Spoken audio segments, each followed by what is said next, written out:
Bono, you should be a weatherman because once again you've predicted wrongly. It's not a beautiful day at all, is it, Stephen? That was you two, XFM 104.9.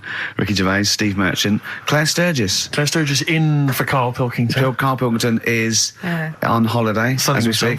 Where has he got? Mauritius, was it? Madeira. I think with his girlfriend's parents. You remember last week he was worried they'd never been abroad, and her dad was saying, what's the way to pack tea bags? Yeah. Carl's going, you get him over there. He was going, we'll put him in a jar. He goes, put him in a jar. I phoned him up in the week, just before he went, I think Friday, said, have a nice time. And out Sunday, and he said, guess what he's doing now? What he said? He's packing margarine. Oh, of course he is. Bless him. My dad does that. My parents always take tea bags wherever they're going. Really? You know, for fear of there being some kind of tea bag drought in France. Yeah. You know.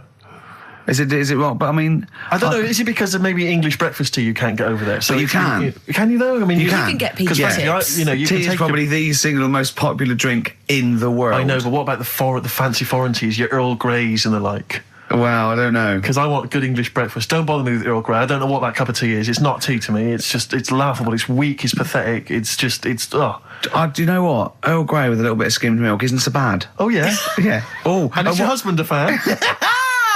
We've started. It's all off already. It's all started. We'll go at each other. Sometimes sort of pretending, you know. Sometimes pretending we're not close mates. You know, and friends, you know. All that innuendo and that. Smutty. And I got freaky goggle-eyed thing. I go too far. I sometimes go too far. I do ruin it when I go too far. So let's be nice. Wow.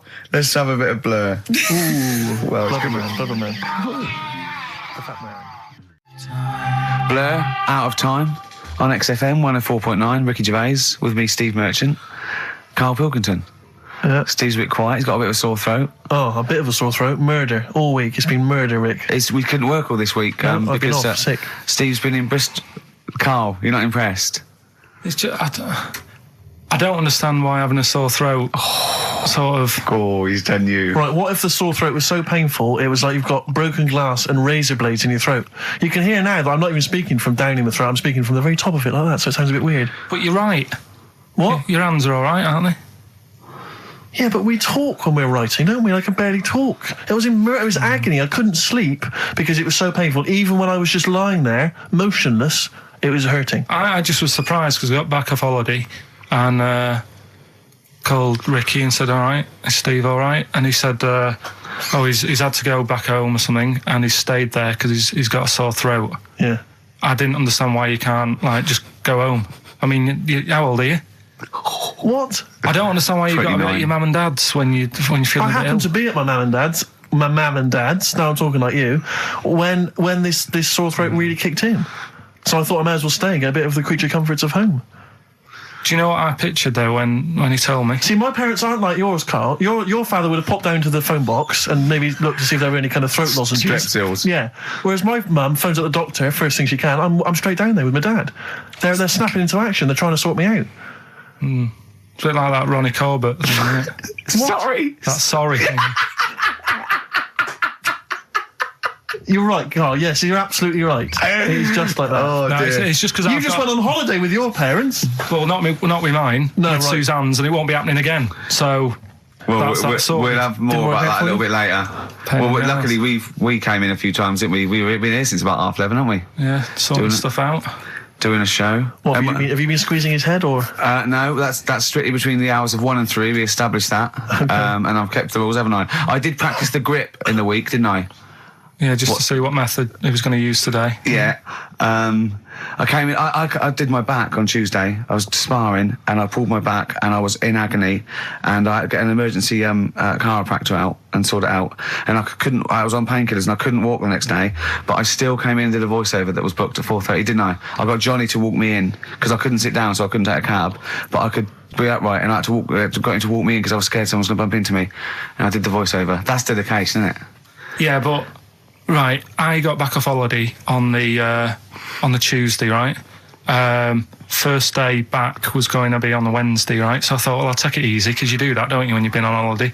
The first day you just want to sort of... I don't. I'm straight back into it. Well, but it's nice to. Do you know what I mean? Yeah. Just sort of look at your emails, go through all them, work out what people need and stuff. Sure. Doss around, yeah, sure. So I thought, I'll take it easy. As soon as I got in, I was told that Ricky had been booked in to do a voiceover. And I thought, can't handle that. Do you know what I mean? On the first day, him coming in annoying me, probably trying to get a week's worth of head squeezing in. So I called him up and he said, I might not come in because I've got a bad back. I thought, well, that's all right, right? Then you just turned up, didn't you? He said, I managed to get in a cab. Yeah, Johnny walked me in, and that's what, yeah. And he did the stuff, which I haven't got it here at the moment, but I'll find it on the system and I'll play you what he did. That he's been paid to do as well. It's all right. Yeah. Well, it's not all right. I had to pretend it was all right when I played it to all my bosses to try and persuade. Look, let's play that a little bit later. But now, as we're all back together, Steve, would you say the boys are back in town? Yeah. Brilliant. Buy it in bottles. Richard Ashcroft on XFM 104.9. I'm Ricky Gervais, with me, Steve Merchant and Karl Pilkington. Now, listen up, right? It's the Sony Awards this Thursday.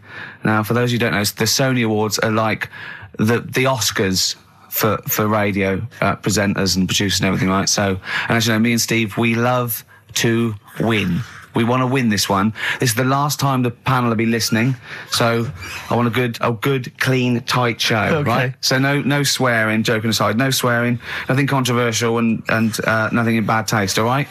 Good luck out there. Aren't we a little bit buggered then? Well, yeah. So, all right, Karl? Yeah, that's all right. It's just when you say things like, make it a good one. Sometimes it sort of puts a bit of pressure on and things slip out that you shouldn't say and stuff like that. Do you know what I mean? Have you ever had that? What, when you can't? It's like, I'll tell you one story, right? I'll tell you a couple, actually. That one's just come to mind right now, right? There was a fella who my dad was going to meet. I don't know if I told you this before, right?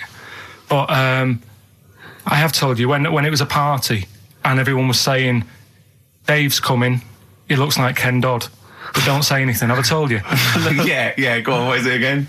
And everyone's like, right, and my dad's like, I've never met him, I wonder if he does look like Ken Dodd. And everyone's saying, yeah, but don't say anything. Yeah. Because you'll accidentally, say it. And young bunctious, you might go, young bunctious to meet you. So the thing is, when this fella turns up, he did look like Ken.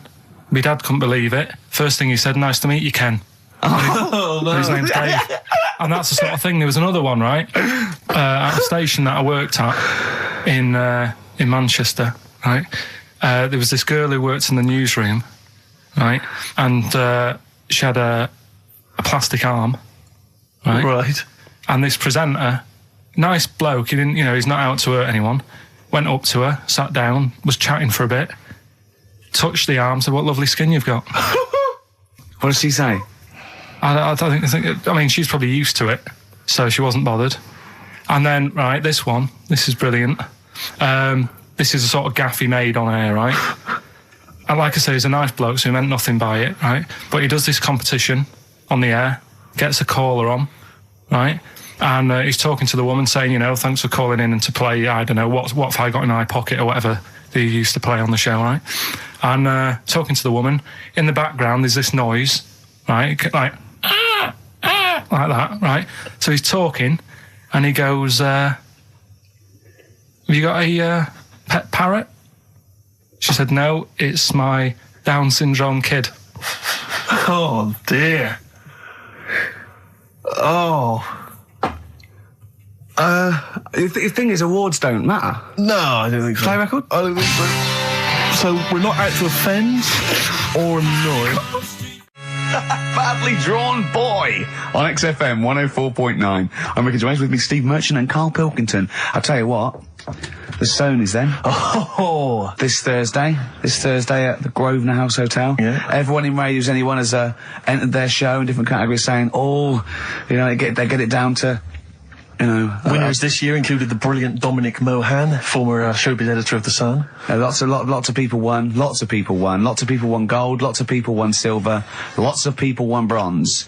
We didn't get a sausage. Nothing. This show was deemed not worthy of anything. I mean, not a look-in. The panel looked at it and said, well, no, definitely not radio. Didn't get a vote. See, that annoys me on so many levels. Let me tell you one, right? I've never complained about losing an award, okay, ever. Yeah, mainly in TV. I know we've won a lot, but we've been beaten by Peter Kay. Good luck to him. He's brilliant. Beaten by Phoenix Nights, the sitcom. A lot of people like that more than the Oscars, vice versa, right? No qualms. But the shoddy shite that I heard that night beating us, I was furious. I don't understand. There's people, regional, it sounds like hospital radio, right? I mean, I shouldn't even be on XFM. I thought, it's beneath me. Yeah. And I thought, well, give them a hand, right? Let's show them. And I want to know who the panel was as well. I do not believe it. How can they I was looking back over some of the shows, right, before I go, Karl, and I've just done a little excerpt of, a trailer of what we do, what we're about, and I don't know how the panel could overlook this. Play a bit, Karl, please. Shaking her muff, minge and tits around does not make her a hoe, then what does? These kids at school with big heads. Karl, what are you talking about? Shut! Oh, my name is Holy Fuck. Right, it's this monkey that was on a train station. Right. What if you mean cock to mean penis? It was my Down syndrome son. Oh, chimpanzee, that monkey news. So we've still got monkey news coming up. You're an idiot! You know what I mean? That's, to me, quality broadcasting. I don't know how they can say that isn't worthy. That's what we sent in to the Sony people. They listened to that. How they didn't think that was dynamite stuff, it doesn't make sense. Actually, I've been thinking about this since Thursday, because I've been a little bit down in the dumps. Yeah. What I think it is that with the TV show, the TV stuff we've done, Rick, we put a lot of work into that. Yeah. We get the script, we spend a lot of time on it. What this show is about, it's very much about spontaneity, it's about our personalities, and I don't think we're ever going to win an award for our personalities. I think that's where we're going. Do you know wrong. what I think? I think that when we're together, with the auteurs of The Office, and, and we're strong on it, and we're just two, we write it, we direct it, we cast it, we even worry about the font and stuff on the, we do everything. There's a weak link in our midst, I think. On the radio show? Yeah. Right, well, I'm just trying to think what the common factor is, because on the award-winning TV show, it's Bliss You and I. Yeah, I don't know. Well, I'll tell you what, can we play a record and let me think about this, because there must be something. There's got to be a factor. That isn't in The Office that's in this, that means that The Office is award-winning, and this is a pile of shite. Blur and Out of Time. They're joking, there's 2 hours to go. On XFM 104.9, I'm Ricky Gervais, with me Steve Merchant and Karl Pilkington. A new leaf, bit of a blow at the Sonys. Not like that. I mean, we were taken aback. Speak for yourself. Yeah. We've got guests. Jonathan Ross won, and he has guests, so we're going to have guests in. One of which is sort of a tie-in. He's going to explain himself. It's Dr. Neil Fox. Popped in for a chat. It's a pre-record, we got that. Although live in the second hour, we're going to have a chat to the girls from Tattoo, who are upstairs at the moment in Capitol, and they're going to pop down and have a little chat with us. So we're really trying to, make this more of an interactive show. We don't know yet whether we're going to give up or not. It depends how this show goes. Yeah, look forward to that. But we got some great. We went down to the big library, so we don't have to rely on 4 Non-Blondes and the the 2 jam tracks that are up here. We went down to the big library, and we've got some great tracks, Steve, haven't we? We've got some classics. Should we play one now? Well, before that, I just remember that some of the criticism we received, I think, was that we're perhaps not taking into consideration the listeners. A lot of radio shows, they cater very much to the community, to the area which they're broadcasting. They interact with the listenership. Where's the fun in that? I agree. Well, for me, really. I'd just like to justify why we don't tend to correspond or interact with the listeners. Here's a typical email from Vicky, age 25. She asks, do you ski? Rick, that's her question. No, do you ski, yes or no? No, I don't. No, you don't. Right, there you are. Thanks, Vic. Brilliant. Keep those coming in. See, he's turned him against us, Karl. What do you think, Karl? What do you think of Steve's attitude there? It's alright. More insight like that coming later.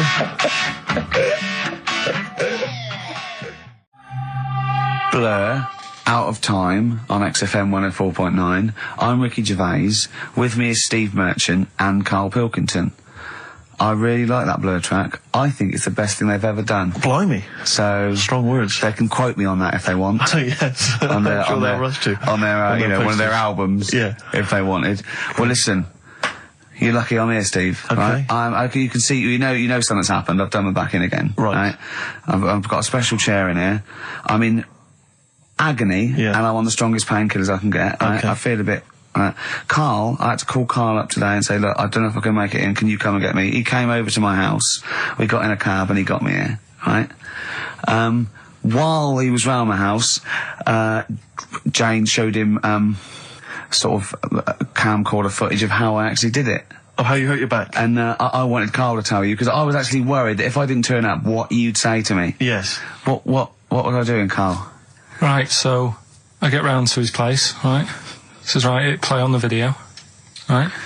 Have you ever seen a gorilla having a fight? I think I have, yeah. It was like that. Him and his mate round at his place last night decided to sort of have a bit of a wrestle. Yes. It went on. I mean, how much footage? Honestly, it was like a scene from Women in Love. Yeah. We'd done about 5 fights. We had to stop at one point because his arm was bleeding. You'd had about 5 fights? Yeah, well, we were wrestling. We were doing wrestling, right, in the just behind the lounge. couch. Yeah. Well, we were on our knees and then sort of like doing, you know, and I kept winning with an arm lock. Right. Yeah. And then the last time he sort of threw me and I went on the back and my back was done. And I was, you know, it was Ian Morris. Yes. It was, you know. Yeah, isn't he the commissioning editor of comedy at Channel 4? yeah. And the funny thing was that we'd had lots and lots of wine, and we went. You surprised me. Yeah, right. And we went, come on. I'm gonna film this. And the time we filmed, I said, film this, and Jen went, oh, right. And I took my shirt off. It's right there, and you can just hear slapping. Oh, why? Can I just ask though? I mean, it's a Friday night, you know, you have a couple of drinks, you know, some intellectual conversation. Yeah. How does it get round to? Do you fancy wrestling me? Well, and having it filmed. Well, he was on the couch, but I kept sticking my socks in his face to annoy him. Right. Yeah. And then he hit me on the shin, and I've got sharp shins, and it hurt. And I was going, I'm going to smack your face, and he's done kickboxing. And it's that thing like you sort of joke, and they go, come on then. Yeah. And you start, have you ever seen the thing when Jack Osborne fights that skater dude? No. On the Osborne? I was very much the Jack Osborne figure. Right, yeah, the fat bloated guy just came out of rehab. I'll tell you what it was like, Steve. Have you ever seen like the David Attenborough stuff? Where, like, a tiger will be ripping a deer's head off, and you think, why doesn't the camera crew stop it? Yeah. You sort of watch, you're thinking, why was James Why just is she letting not this stepping happen? in and intervening? Yeah. And the thing is, she said, right, you've seen enough, haven't you, and stopped it, so I don't know how much footage you got. It wasn't much. It wasn't much. But because your lounge is not huge, and there's not much space between the back of the sofa and the table. It doesn't need enough. It was just a pin or a submission, so it was all over with like one of us throwing the other one on the back. And how does it? I mean, how do you start with a wrestling match? Are you both stood up, or you're on your knees, and you sort of like go together like ratting seals? Yeah. Oh dear. Like a giant walrus. It's not gay. Play a record. Could we put that online? Could we get that on the web? That I would love to see. Better Rod Stewart? Yeah. Just because Jane's Addiction are back then. Yeah, excellent. And so are we. Indeed. All right, I'm Ricky Gervais with me, Steve Merchant and Karl Pilkington pressing the buttons on XFM 104.9. Well, I'm looking forward to today because not only have I got, you know, a bit of Bowie, a bit of Springsteen, Mock the Hoople, Pretenders, R.E.M., an Elton John classic, don't laugh, right? But we've taken Dr. Fox's advice and prepared the show, and I've got a big list here of amusing observations. Coming up after the next record, a funny observation about describing your looks. Brilliant. All right? Oh, before, I just to say, Rick, I just had an email. Beach Buggy, your last chance to see them on Thursday, 5th of June, alright? So don't miss out. The Garage, 9:45. It's your last chance. Beach Buggy. Well, I know that must be some people's favourite record, Steve. Well, it's certainly one of mine. Thunder Road, Bruce Springsteen. I wouldn't hear a bad word said against the boss. A lot of people dismiss him, as we said in the past, as being some kind of stadium rocker, but you can't listen to a song like that and not be moved. Surely, Karl. It's alright, yeah. Brilliant. A passionate man. Yeah. What? So, Karl. No, it's right. So, there's certain songs like that was alright. It didn't sound anything. If it wasn't Bruce Springsteen, if someone new came out, something like that, I'd go, yeah, it's all right. Sure. Do you know what I mean? Yeah. You're a regular Simon Cowell, aren't you? I don't know if I like music as much as I used to now. That's what happens when you work in it, isn't it?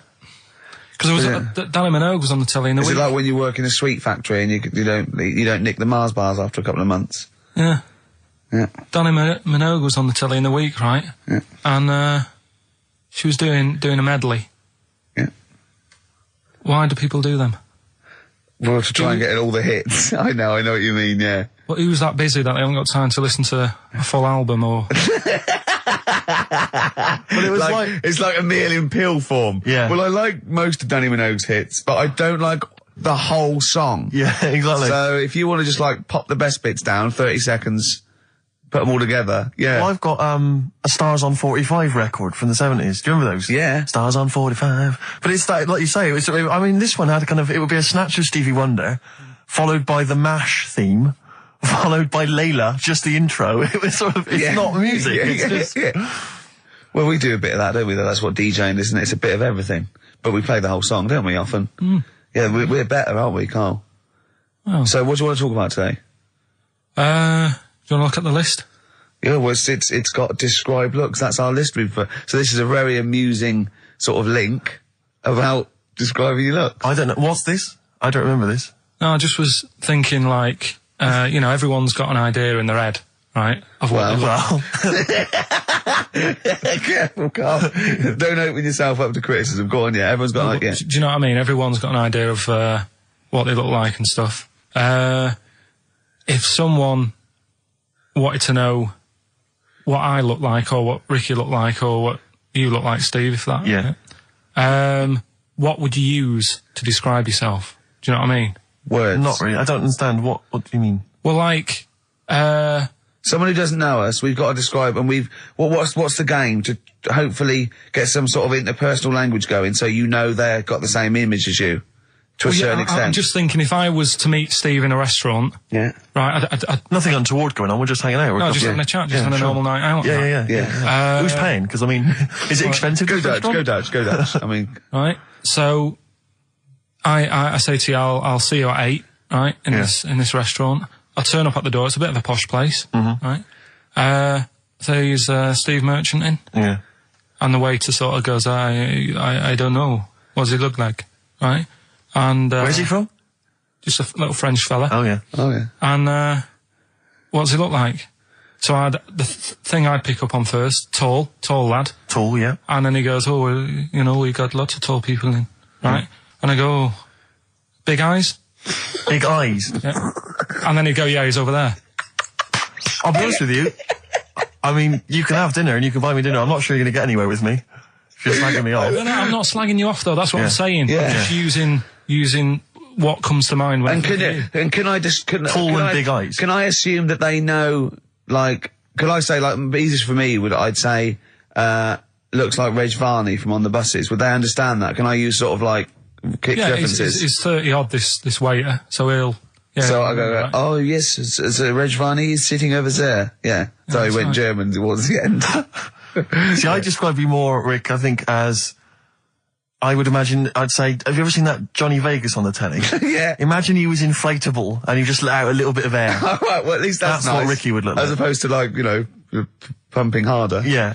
Okay, well, describe... Karl I'd describe as... You know those little red monkeys that you see on wildlife programs? They're in the trees and they scream when they see a leopard or something. I think so. Shave that. Just shave one of those little red monkeys and put some sort of, old sort of Manchester gear on it, maybe. Yeah, you know what I mean? A banana rack and some baggy jeans. I'd like to see how the waiter would react to that. He's got a picture of a monkey, then he's got a picture of shaved. It's like he's got no hair, then dressed like some kind of Manx scally. He's over there.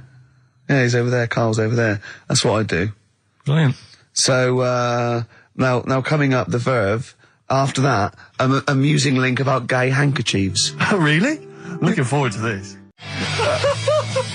The darkness growing on me on XFM 104.9. Oh, it's all going well already, isn't it? Microphones fell apart. Carl's shouting because he got headphones on. His music's turned up too loud. Canfield level. God, it got pre-out. Look at him giggling. Look at him laughing. That's so funny because I got a letter here from who is it from? Mike Heel, who sent me a little picture of a little Japanese fella from a film who said looks like me, and he does a little bit. But he says, please can you make Karl laugh? I've never heard him utter as much as a snigger, and I'm worried he may have a genetic disorder. Well, I mean, he has got a genetic disorder, obviously. But, he was giggling then. I hope, people heard you then. Look at his little face. It was a joy. I love the things that make him happy. But I love the fact just before the microphone came up there and just before the record finished, he had his headphones on, the music was too loud and he was just shouting, Bauhaus is not working! Bauhaus is not working! I'll play something else! I went and found Ziggy Stardust by Bauhaus and he said, why isn't it working? Look at him giggling, look, he's lost it! Is he going away? Are you on drugs, Karl? What have you done? He's tickled, look at his little, he looks like one of those shaved monkeys.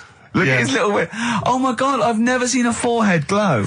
I know, it's extraordinary. Oh. And he's got that red shirt on as well, so the whole of him is just a big glowing... Karl, what are you trying? What are you putting in? I'm going to see if I can get this to work. Go on then. Hang on. Brilliant radio. I hope Dr. Fox is listening because I think he's eating his words right now, Steve. Right, I think I've done it. Well done.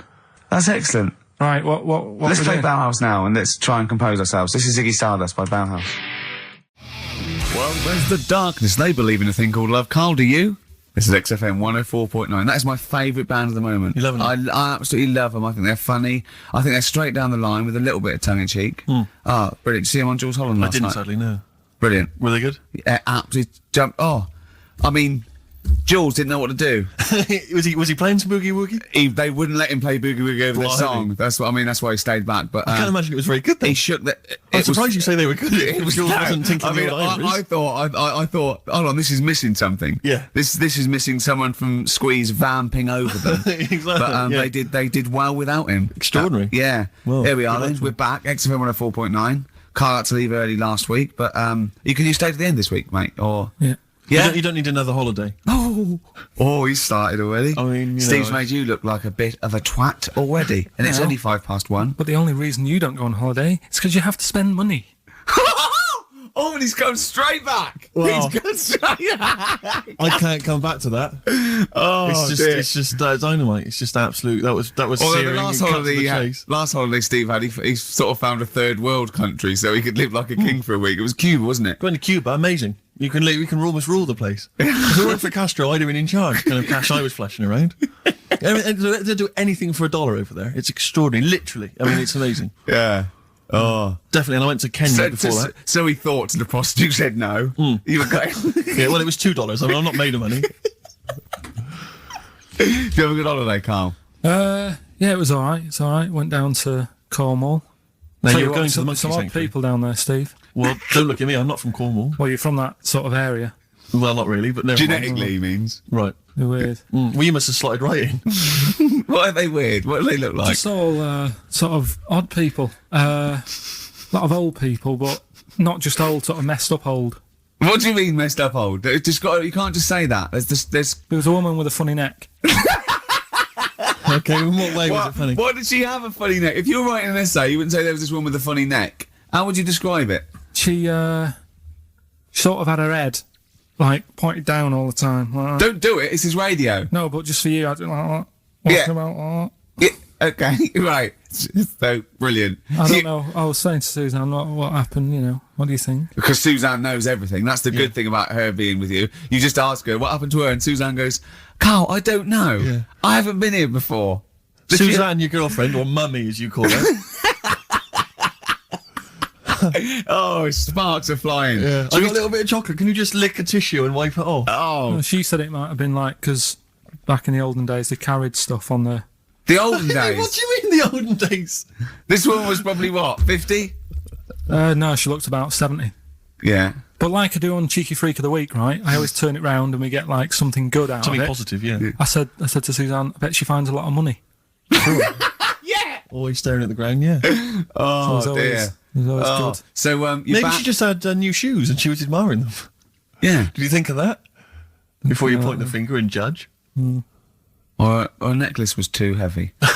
Exactly. So, you're back refreshed. So, What have we got for this week? Have we sort of, because we didn't meet last night, which we usually meet sort of I Friday. called you and said it'd be good if we could, I wasn't getting back into London. Well, I was up for it. I was up for it. 7:30, but yeah, but we all need to be there. It's not just me and you being there. Yeah, so. Yeah. No, you're right. I mean, you're absolutely right that I wasn't there yet because I wasn't willing to just be governed by your particular schedule. You want to jet back in from another of your holidays It wasn't a at holiday. 8 o'clock. It wasn't a holiday. Well, so what? You were out of town. What do you mean it wasn't a holiday? What was it? It was a treat, wasn't it, for my mum and dad?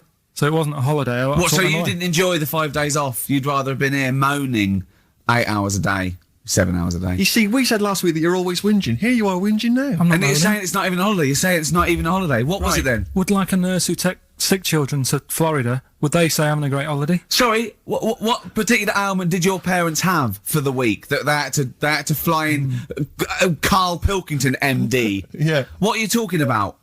Well, all right, it was a holiday. Well then, good. Now some honesty, now some truth. So you came back from your holiday, you wanted to start back to work straight away, Steve couldn't be bothered to meet. Is that what you're saying? That's what I'm saying. So we've got nothing prepared for this. Well, you can rely on Rockbusters. Right, that's coming We've got up. nothing. Monkey News. Even though you were away, you were still working. Still doing stuff. Did you go to the Monkey Sanctuary? I'll tell you about that. Tell us about it. Play a record. All right. Do you want Smashing Pumpkins? Smashing Pumpkins. Yeah, I thought an yeah, old yeah, classic yeah. from them, Cherub Rock. Yeah. Well, there's the best band in Britain, in my opinion. Big words. The Darkness, Growing on Me, on XFM 104.9. I'm Ricky Gervais with me, Steve Merchant and Karl Pilkington. Have you got the album? And already, they've had an argument. Yes. Well, I mean, I don't know whether we need to cheapen the show by discussing it, but I asked for a particular track. Karl is the producer, and he failed to get it for me. He's failed to bring it up from the record library. Completely failed in his mission. He needed to get 2 records, and he failed to get one of them. A 50% error rate there. Yeah, but like I said, I looked in the system. It told me what album it's on. I brought that album up. I'm busy. But, okay, so fine. Fine, you're absolutely fine then. That's no problem. You know, once again, that's a great excuse, Karl. Brilliant. The show has been ruined. It's been partially ruined, but you've got a bit of an excuse. All right. I didn't make a big deal out of it when you said, oh, and whilst you're down there, get us a new 50 Cent single. I never said, while you're down there, get this new 50 Cent single. I asked you if 50 Cent single was lying around. Yeah. If it hadn't been here, I wouldn't have worried. So I get it, yeah. I did that for you. Right. And when I come up, you say, has it got swearing in it? Well, I don't know. It's 5-1, Steve. I haven't got time. I've been whizzing around. You're the producer. It's the brand new single. I'd have thought it had been lying around in the XFM office anyway. But I don't have time to sit around listening to music. Sure. Well, yeah. Right? I know that you have. Now you've got an iPod that can hold 7,500 songs. I don't know when you're going to get round to loading all them on, but I haven't got the time. Sure. Busy. Yeah. Fine, okay. No, that's a perfect excuse, Karl. Well done, mate. Right. I just hope that I never have to depend on you in a real emergency.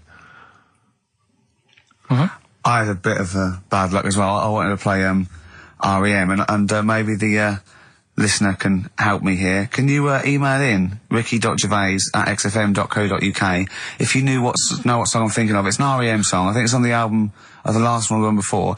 And he says, Mulholland Drive, and I'm Steve McQueen. That's all I know. I'm sorry, I can't think of the title, so I need the title to look it up, if you know what I mean. I can't put in like that. I can't put in Mulholland Drive. The system goes, what are you talking about? So I need the actual title of the song to look up to find it down in the library. Oh, well, I'd go down yourself if you're going to go down to the library and get that. I wouldn't send Karl, because... ricky.gervais@xfm.co.uk. But if he wanted to, he did have time because he came in at 12 rather than 5-1. Yeah. No, I told you about that record that I wanted it yesterday, didn't I? So you had 24 hours notice. So that's not really an excuse, is it? But I did find one of my favourite songs of all time, which is Bones off the Benz album, and it's Radiohead on XFM 104.9. And here it is because you gave me lots of time Yeah. to find it. So Sure. Yeah. Could have brought it in himself. no swearing in it. Oh, proper rock band. Best band since Thin Lizzy, The Darkness. Well, big words. Growing on Me, XFM 104.9. Bit rash, I think. R. Gervais, S. Merchant, K. Pilkington. With a little bit of that. I know for a fact that Steve is getting a little bit sick of Karl's attitude. Oh, his attitude's appalling. I quite like it though, because it's straight away friction, and he's sort of like, you know. To be fair, I genuinely don't think I'm the culprit in this. I think I come in and I just ask him a simple request. Yeah. And immediately on my back. Whinging, moaning, whining. I don't know if there's any evidence Well, it's funny you sort say of that actually, because in a support any of my survey, complaints. it came out this week. It's quite extensive. Mancunians take more sick days than anyone else. Mancunians take more sick days than workers in any other city in Britain and Ireland, according to Manchester-based employment firm. Survey by Peninsula found employees in Manchester take 11 sick days per year, whereas closest rivals Edinburgh and Dublin take an average of 9. Liverpool, Newcastle, Birmingham, Cardiff only 8. Is Reading mentioned there, or No, Bristol? it's not even in there. They don't take days off. London is only 7. So the point is, I mean, I don't know if you can take anything from it, but if you're an employer and you had a Mancunian and a Liverpudlian and they were equal on everything else, but you really couldn't afford them to be away, Liverpudlian's going to probably be away for 8 days. Sure. The Manc's going to be away for 11, phoning in sick. And So what can you, I mean, just well, the point analysing the is data there, what would you extrapolate from that? I really don't know. I mean, call in if you've got any clues, or email us in if you've got any. I don't know why I think maybe, I don't know, Mancunians I mean, I don't really know many people from Manchester. Well, I only know one, but I know he was off sick because he put on wet trousers and he got You got a cold, I think. Yeah, well, he just said he didn't come in for... Yeah. He left early as well once. Yeah. But I don't know. I mean, that's the survey. I don't know. I mean, it's evidence because it's statistics, so there you It's go. guaranteed evidence that that's So, proof. any thoughts on that? Ricky.Gervais at xfm.co.uk. I mean, oddly enough, you're from Manchester, Karl. I am, What do you think? yeah, What are your funny, thoughts on that? On what? Sorry? On the survey. Wasn't really listening. Sure. Well, Mancunians take off more sick days. They call in sick. I mean, presumably spuriously. Yeah. I mean, because they've got the same body. They're biologically the same. So, They're obviously making up their life. yeah, some of the days. Maybe there's just the 3 extra they're making up. Yeah, they're moaning. Probably because we work a lot harder than the others, so we're tired, so you're sick, so you need time off. Probably. Seems Probably. unlikely. I mean, the Scousers, to be honest, yeah, take them on, let them work in your office. But you know how many computers are going to go missing? Right, that So offensive. is offensive. Right. This is a survey that proved. You just made that up. You just carried on the myth that Liverpudlians thieve. Now that's not true. That is not true. Well, it's not. Well, some of them do. There's been no survey that you're more likely to thieve if you're from Liverpool than if you're in Manchester. So that hasn't been proven yet. So all I've got is the evidence from a survey of, I think, 3,500 people. It's proof that Mancunians take off more sick days. XFM 104.9. This is April Comes She Will by Simon and Garfunkel. Okay, let's have a great show, everyone. Oh, yeah, good luck. Good luck. Good luck to you. Right, that was Jane's Addiction, Just Because, on XFM 104.9. Right, everybody up, let's give them a great show, yeah? 2 hours of, fun, chat. Let's keep it cutting edge. Let's not be too... I mean, that's what the listeners of XFM would... Oh, no, it isn't, is it? No, because... Hold on, wait a minute, because we came in yesterday and did this little skit, didn't we, where we bleeped it out. A little sketch. It was quite noisy, And quite then controversial. Karl called me last night, and we're not allowed to play it out. 'cause We've been censored. yeah. Interesting. Yeah. So it's a cutting-edge alternative station. Wants to push the boundaries. Wants to be thought of as rock Yeah. and roll, a bit punk rock. Yeah, But we're not allowed to play stuff. because I said something about the radio authority. I bleeped it out, what I called them, Yeah. but couldn't do it. Done Not it allowed, before. censored. Couldn't do it. Censored. Karl agrees though. What's your thoughts, Karl? You agree with that? yeah, I agree, yeah. Why? Well, what's the point? Well, it was funny, wasn't it? And it wasn't offensive. Not really. It's not some of the best stuff that would have ever gone out on this show, but, you know. Right, what are you putting up against exactly? Cheeky Freak of the Week? Well, that springs to mind. Yeah. Rockbusters? But I mean, Yeah. the thing is, the things that you have put out there, I mean, we better be really careful. Who's worried about complaints? I mean, it's not just swearing, is it? It's taste and decency and everything. yeah. So we can't laugh about the disabled anymore in the Cheeky Freak of the Week. Can't do stories about elderly relatives with genitals looking like a split tennis ball. Can't do your dad putting a child with learning difficulties in a bin. So, what should we just play music? I think that's all it's going to have to be, yeah. Play a record. Accidents Will Happen by Elvis Costello on XFM 104.9. Karl's a little bit stressed, but it's not his fault. It was the boss that overruled him. He came along. What did he do? He heard you listening to it. Yeah. What did he say? He says, what's that? I said, it's what Ricky wants to play out tomorrow. Yeah. And he said, well, can't go out like that. Too many... But they're all bleeped. We bleeped the swear words. Yeah, but he didn't want it to go out. I mean, you got to remember, right, you came in yesterday to have a chat about what we're going to do. Yeah. One of the topics that I said, let's talk about, which Yeah. I came up with, Yeah. was, let's talk about swearing. No, you said you never had a problem with swearing, which is normally... Yeah, that's right. And then we did the thing about, isn't it funny that you can... The thing about you can bleep a swear word by taking out the vowel. So we were going, so it's the vowel that's offensive, and we did a little sketch around that, and then ended, you know, and he wanted to completely obliterate the word in the end, didn't want to put the thing in that we said about the radio authority, which I think it was valid and wouldn't have got a comcomplaint. Yeah, but at the end of the day, he's the boss, and what he says goes, doesn't it? Sure. So, yeah, I was just going to say, right. But what you got to remember is what he also said is if you want to pay the 70 grand fine, then go ahead and do it, Steve. There wouldn't be a 70 grand fine there, would there? Well, you don't know what it'd be. But will you pay it? Will you pay for my mortgage? Will you pay for his mortgage? Will you feed his kids? He wouldn't be fired. What do you mean? Well, I tell you what, if it's not a fine, we'd lose the licence, then we'd all be fired. Right. When you're sat at home. Do you seriously think you'd lose the licence for that sketch? Well, does he really seriously think you'd lose the licence for it? It is not the worst thing we've ever put out or done or ever will do. Yeah, but it's the fact that he said don't put it out, and you're like, you know, throwing your toys out the pram. I want to say it. How old are you? But you still want to put swearing out. It's a discussion about the radio authority and the way people are interested. Yeah, but leave it. Let's Don't move get on. annoyed. Yeah, but I'm annoyed because you've been at it since about 12:30. I know. Well, I like to get in early to plan the show. Yeah, but there's been no planning. So, to be honest, I'd turn off today, anyone listening, because there's nothing. Carl, there's never anything. There is. There's sometimes some good things, but today, seriously, I'd leave it. Something half decent that's been on this show. Loads of little interesting topics. Go on, I can't remember any. Right, gays in toilets. Yeah. Not particularly interesting. Fascinating to you, perhaps. Right, well, I'd prefer to hear that than just a load of swear words. Well, we wouldn't have heard these swear words. We'd have heard some bleeping. Right then, so that's entertaining, isn't it? Load of bleeps. It's just because you don't want to stand up to your boss or say anything. Don't get annoyed with us. I'd stand up to her if I agree with what I'm arguing about, but I'm not falling out with him over some crappy thing you want to play out. Don't say crappy. Well, it doesn't matter, because I'm not here next week, I tell you that. I've canned this in. Don't say so crappy. If Andrew is listening, don't someone else can be here next crappy. week. Play a record. We apologise for the word crap. That's out of order, we should be. Tom Petty and the Heartbreakers, Breakdown, and that's for Karl's behaviour last week. Karl, you seem to be a little bit happier. Last week, I mean, we were worried about you.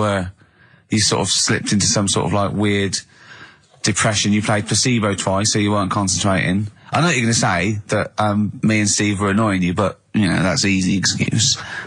I mean, I think the listener can make up their own minds. No. It's just like I say, you know, it's like a murderer, right? He might not have done that if it was a different day, if the sun was out or whatever, and everything just happened at once that wound me up. Right. So it was like a crime of passion. You'd be let off because those sort of circumstances. You'd never put yourself, say, in a position again where we'd have two people trying to wind you up for, you know, the sake of fun and laughter for the public on a tin pot radio station between 1 and 3 every Saturday. Yeah, but you'd never do that again, would you?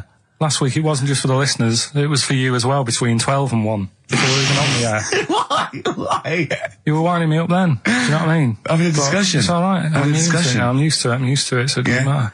But I found out that I can't do this job anymore, I can't do these sort of jobs where you've got to be happy all the time.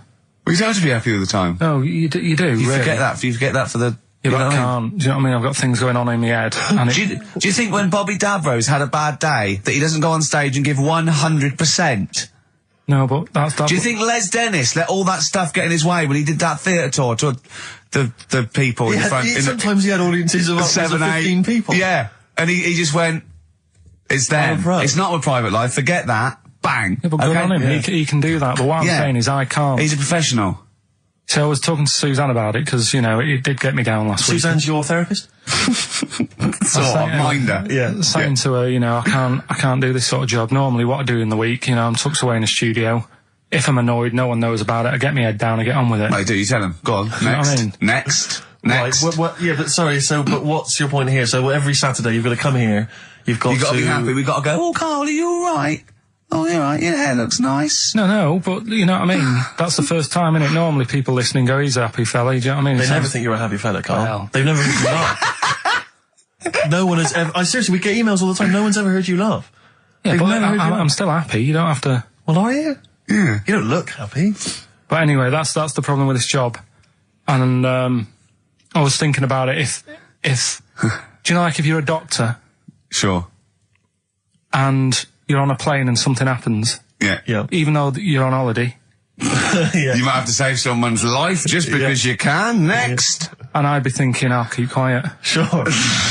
I love that. Yeah. See, that's one of the reasons why you didn't actually qualify as a surgeon.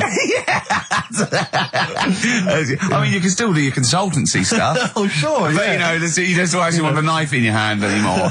Brilliant. So you're giving this up, are you? Sorry, and how is a doctor on a plane comparable to this? Because that is just the same situation. Do you know what I mean? He's probably got in his head, he's shut off, he's ready for his holiday. He's going to Hastings for a night. Someone, you know, has a little bit of tummy trouble or a heart attack or whatever. Yeah. And is he a doctor on the plane? And he's like, jeez, going on holiday. Do you know what I mean? I've got to loosen his tie. Yeah. I can't do But what I don't understand, Karl, is you get paid to do this. It's not like we're forced, it's not like it's your holiday. You know that this is your job of work. This is paying for your new kitchen. Exactly. Yeah, but I've got the kitchen now. It's done, isn't it? Right. Yeah. So when are you stopping? When are you quitting? Well, you're finishing, aren't you, in a couple of weeks for a bit? No, about 4. Yeah, we finish on the 16th of August, yeah. But, you know, we're only going away for like 6 or 7 weeks again, aren't we? Well, you don't know, do you? Well, we'll give up if you give up. Tell your managing directors that. Well, that's a bit annoying. Why? Because you've just passed the book, haven't you? I haven't passed the buck. This is 3-way. You know, you get your name in heat. You're in the title now. It's Ricky Gervais, Steve Merchant, and Karl Pilkington. And now you want to go, I don't want to do it anymore. Karl, think about it. I don't know whether you've noticed, but we don't provide anything on this show. So if you leave, we have to go. Well, let's put a song on. Now just think, don't be so selfish. Don't be so selfish. Yeah. We need you. We've got nothing. Think of the Jane's Addiction, Just Because on XFM 104.9. I'm Ricky Gervais. With me, Steve Merchant, and Karl Pilkington. We're all here then. Oi, oi. About 1:05. Yeah. Got 2 hours to go. I imagine you've got all kinds of treats lined up, Rick. Well, there's lots of things on the show. Great music. You know, Nirvana, Radiohead, The Darkness, to name but 3. Can I play you something from Led Zeppelin later? Yeah, please do. And maybe some Neil Young. Oh. Now, coming up also on the show, we're continuing a thing we started. We've only got 4 weeks to go before maybe we either give it all together or go away for a couple of months. 4 weeks or 3 weeks now? Is it 3 weeks? I don't know. I think it's the 16th of August, isn't it? Cannot end soon enough. Wow. Might be that. It'd be a shame to end it forever, but it's all up to Karl. So, again, he's in a grumpy mood. We've told him to try and up his attitude, and it's them. It's the listener that counts, Karl, not us. We may be feeling bad, but you, the listener, counts. You come first, yeah? Okay, up, yeah? Big 'em up. Big up London. Big up you, the listener. Karl, leave yourself at home for a little while. Yeah? We're going to continue that thing we started last week. We're doing the list of the most hated people in Britain. It's not us, it's the listener. So, keep coming, with those suggestions of people you just, obviously, you don't hate them. We don't want a list of mass murderers, dictators, and politicians. You can't have them, but mass murderers and politicians. What's the difference? Good point. Good point. Satire. Satire, yeah. No, we're doing some jokes like that as well, aren't we? Satire like that. We're trying to get onto Radio 4. Trying to get on there, yeah. And if there's any kind of amusing show that perhaps takes a sideways look at the week's news, and they need if there are any Radio 4 producers who have been knocking around for about 12 years with the same old hacks, and they're desperately trying to get on telly, they want to give us a call. We're not interested. No. We've got bigger fish to fry.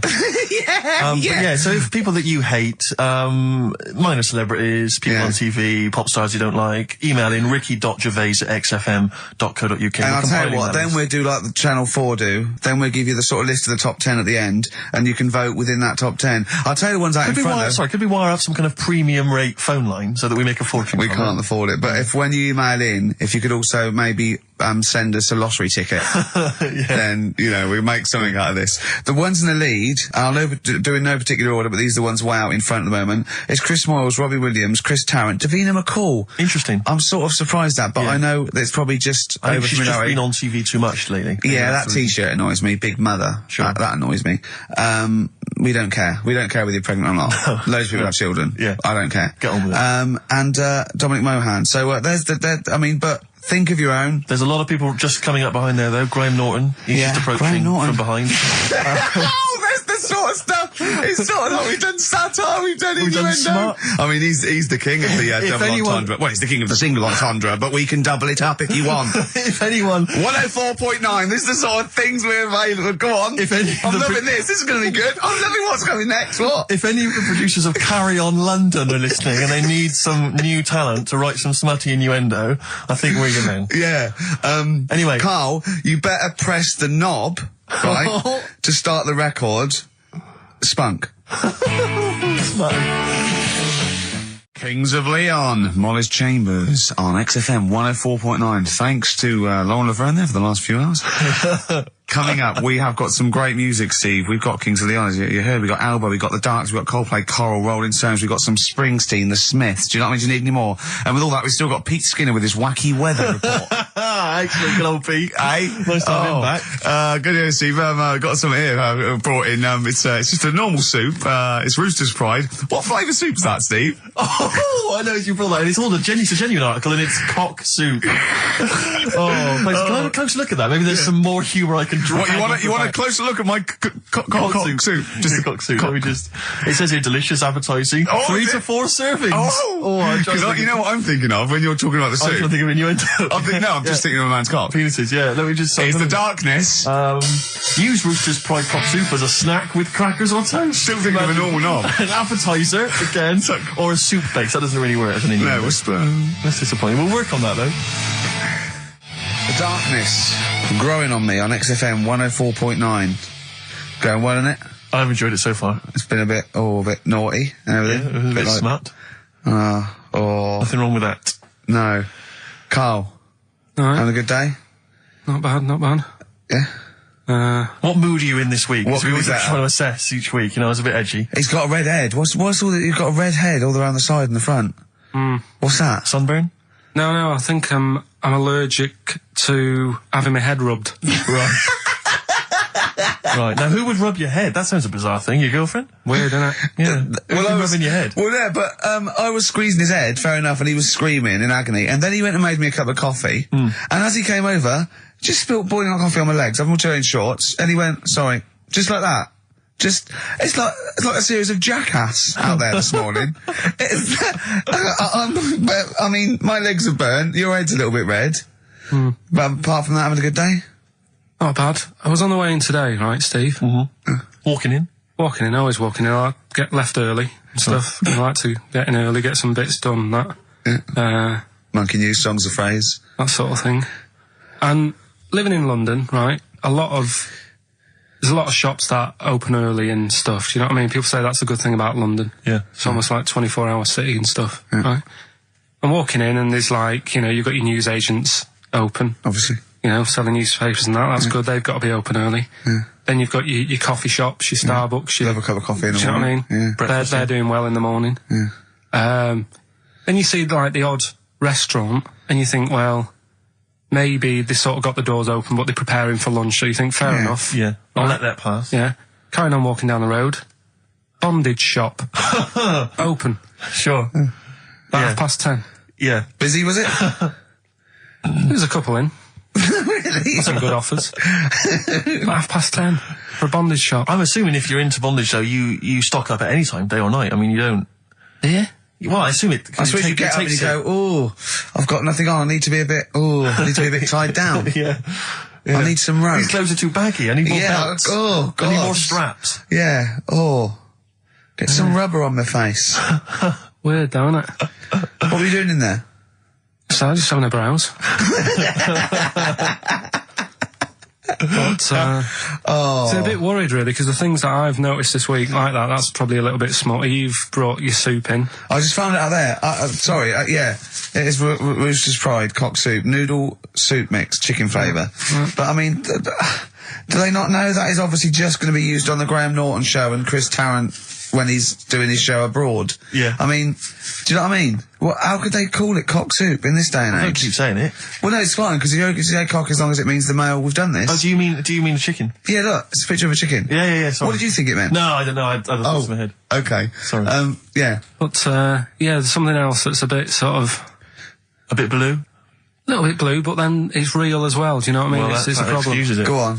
There's a programme. We could have said the cock soup if we'd made it up, but because it's real, it's fine. Yeah. We also couldn't have said the cock soup if we'd have meant a male penis. Thankfully, we don't. So. We mean a little chicken. You go on. This programme was on. It was Wednesday night, something. About this little lad. Yeah. It was a fella and a woman. At the same time. What do you mean? Like a cartoon with a secret identity. By night. What do you mean? He had both by day a sets? boy, by night a woman. He had it all. What'd you go? Sorry, wait. So So he had male and female genitalia. Yeah. So what do you call someone that's born like that? Weird. Yeah. Like, what's the term for it? Go on. You know it. We've talked about it before. Aphrodite. Really? So close. Hermaphrodite. Yeah, hermaphrodite. Yeah. That's weird, though, isn't it? Yeah. And he had the ball. Yeah. And he had the... Well, what happened was he was born, right? Obviously. And the doctor said, there you go. Lovely little boy and girl. So the mum was like, what? So he said... No, I don't think the doctor was sarcastic. Yeah, what? I don't think the doctor was sort of dissing them. Yeah. There you go. What do you mean, doctor? I'm gonna have a look. Exactly. There's a cock, there's a minch. All right, see you later. What are you going to call her? Hit. But doctor, what do you mean? Have a look. He wasn't sarcastic. He didn't give Doctor, clues. tell me what you mean. Give me a straight answer. He probably went, oh shit, she's got a cock. He didn't go... He wasn't sarky to the parents. No, but I'm just getting across. Do you know what I mean? I always had a little bit just to... Yeah, I know you do. Yeah. You should be a newsreader. Be brilliant. So there's a little kid lying there. Yeah. And the mum says, you know, what am I going to do then? So the doctor... I mean, I'm condensing this. It was like an hour long. Sure. Yeah. Yeah. So he says, she said, what will I do? And the doctor said, well, he's not sort of well hung. Right. Oh, So he's not sort of well on. This doctor has been, I assume, has been struck off since for saying these things. It was a real doctor. It wasn't Dr. Fox. Yeah. Right, go on. So the doctor said, so I recommend that we make it a woman. Right. So they sort of do a little bit of... Jiggery pokery. Yeah, a little bit of work. And I don't think that's true, Karl. No, it is. It was on the programme. But I think they can tell really what they were meant to be from their chromosomes, can't they? They can tell whether they're X, Y, Y, or Yeah, X. not just... It's not very well hung. No, I Yeah. tell you what, because back then, when this was going on... Yeah, no, right, I'm just thinking they might not have had to. the doctors then thought if you had a kid, right, and you thought, it's a bit ugly, maybe it'll have a better life if it was a fella. If it was a girl and it's a bit ugly and you think it's going to get a hard time. Right, don't talk shite. What? What? That a doctor would go, right, you've had a young girl, I'll tell you what, she's a pig, let's pop a cock on her. Don't No, talk I'm not saying, shite. I'm not saying that. What I'm saying is, say if you have like I say, a girl. I just think it's harder if a girl's ugly and Yeah. she's growing up. She has a harder time. Yeah. Don't you agree with that? Possibly, but you don't change someone when they... No, yeah. You don't change their gender No, because but they're I'm just saying what I'm saying is the Elephant Man would have had a harder time if it was Elephant Woman. Is what I'm saying. But listen to me, listen. What the doctor was saying is, if you get a baby before it's 2, Yeah. back then they thought you could sort of say, well, instead of giving it a go-kart, give it dolls to play with. Right, back when? What are we talking about? The Middle Ages? We put a song on, come back to this. Yeah, it's Bruce Springsteen, Atlantic City. Elbow. Alright? Fallen Angel on XFM 104.9. Well, we're back. I'm Ricky Gervais, with me Steve Merchant and Karl Pilkington. Karl's all a little bit, I don't know, he's a bit frustrated. He's sort of a bit sweaty and fed up today, aren't you, because of the heat. It's too much, though, isn't it? He was taken out, he was sort of wanted to fight. You know, he doesn't usually like to fight. I sort of like lead on him and try and rub his head. Yeah. But today he was sort of leading it. He was sort of like getting a little bit... if I didn't know better, I'd have said it was sexual frustration. Well, I was like watching, Rick, if you don't mind me saying, I was watching, not in that way, just to watch. It was sort of like he was going, oh, I want to hit you. And I was thinking, does he want to hit me or does he want to do something else to me? Exactly. What were your thoughts, Karl? Exactly. I mean, I saw him sort of wrestling with you on the floor, and you clearly weren't enjoying it, but he was really Yeah, loving what was it. that going on? What's the change? Why are you suddenly sort of... Well, what are you trying to say? No, I'm not. I'm just saying it was weird that you suddenly... It was like you were, ooh... You're saying sort of a bit gay? No. Is that what you're saying? No, but what was... Suzanne accused me of that in the week. Why? For being a bit gay. She said, I'm sure you're gay. Why? Just because I was moaning about stuff. She said, oh, you're a drama queen. Right, well, that's What were you moaning about? Not having enough gay sex? No. She didn't have a knob. Yeah. It's going, oh, why don't you get yourself a nice little knob? Yeah. I mean, can I call you Frank, please? Could you wear this false beard? Yeah. It's just, well, we'll talk about it later. It was about the 7 Wonders. I just wasn't that impressed. He wasn't impressed by it. He said, Well, we'd say that, yeah. Well, we got a top show coming up, haven't we? But if you are a little bit, just a little bit sexually, don't be afraid to let it out. I mean, if you want us to relieve you of it. I'll tell you what. Let's have a little bit of Maggie May by Rod. It's some beautiful Quite day. killing a Georgie. That's your favourite song, isn't it? Oh. That's weird, isn't it? Strange, isn't it? That's weird. I'd like to hear Rod Stewart singing about a lovely lady, please, Karl. As would I. You can picture whatever you want. 1:05 then, already, over Saturday. So I'm Ricky Gervais. That was Placebo, yeah, with special needs, which brings me to my next point. With me, Karl Pilkington. Karl Pilkington, there he is. Steve Merchant, 104.9. That's it. We're back then. Well, for one last time. Well, it's certainly the end of the season. We're away for at least, 2 months. We're doing the Office special. And possibly forever, depending on whether Karl decides he wants to carry on with this. Because, I mean, we do this for fun. We don't need to do this. We don't need to do this for, money. Obviously not. The kind of money you're earning, Rick, you do not need to do this. I don't need Right. to. It's quite honestly beneath me. Yeah. We don't need to do it to further our career because it's embarrassing being Didn't on your XFM. accountant say, do not even bother cashing those XFM checks? It's not worth your while. No, it's not. The time it took to sign them, Exactly, it wasn't worth it. So we do this basically to ridicule Karl on a large sort of platform. I say large platform. Yeah. XFM. No other radio station will have us. It's roughly the same as standing up in McDonald's. I and imagine so. ridiculing. But of a lunchtime though. Yeah. Or so- when it's just the cleaning staff mopping up. Yeah. So, if Karl doesn't come back, he's breaking up the three-way partnership. He's very much forever. Sting, isn't he?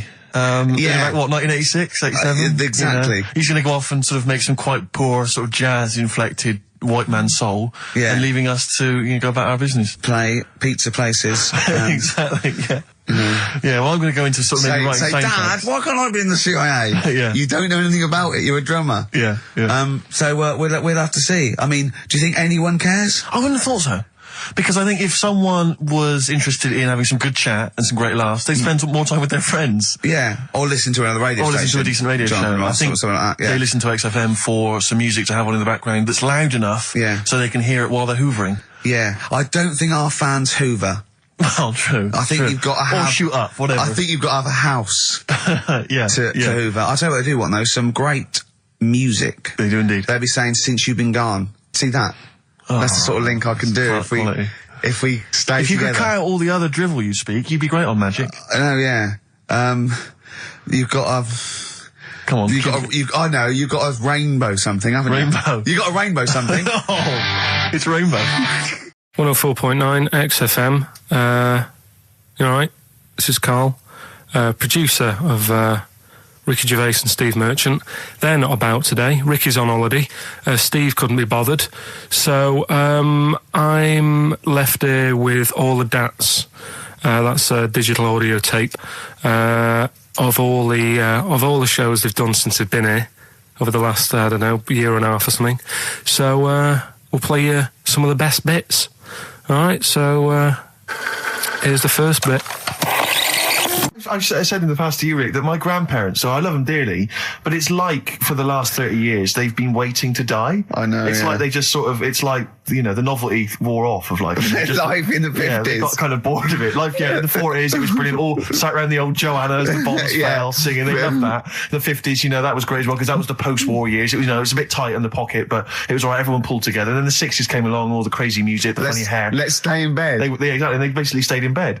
And it was one Christmas when my grandmother said to my dad, what do you like for Christmas? What do you fancy for Christmas? And this must have been, I don't know, 20 years ago. She said, what do you fancy for Christmas, Ron? And he went, well, I could do with a nice big kind of warm winter overcoat. She said, don't worry about that. Don't worry about that, because your father will be dead soon. It's right, you can have his. Meaning my granddad. Well, I'll be honest with you, my father's still waiting. Which is good news. Good news for my grandfather. Less good news for my dad. He's freezing. He's freezing. He finds out, how is he today? He's fine. Oh, okay. Oh, I'm freezing. It is such a weird mindset, that. I think that, to me, is what sums up people from that older generation, the 40s and 50s. And it seems to me that you've got that kind of mindset. It's like you were born in the 30s. And whenever you talk of your childhood, it's like you had like a baked potato to take to school. And a hoop and a stick is a Christmas gift. Thing is, I think that that sort of generation, it seems that the man is dependent on the woman. woman. There's a total dependence. Oh, absolutely, If she dies, he's done. Yes. He's done for. He'd just pine away. If he dies, she's got 30 years of pottering.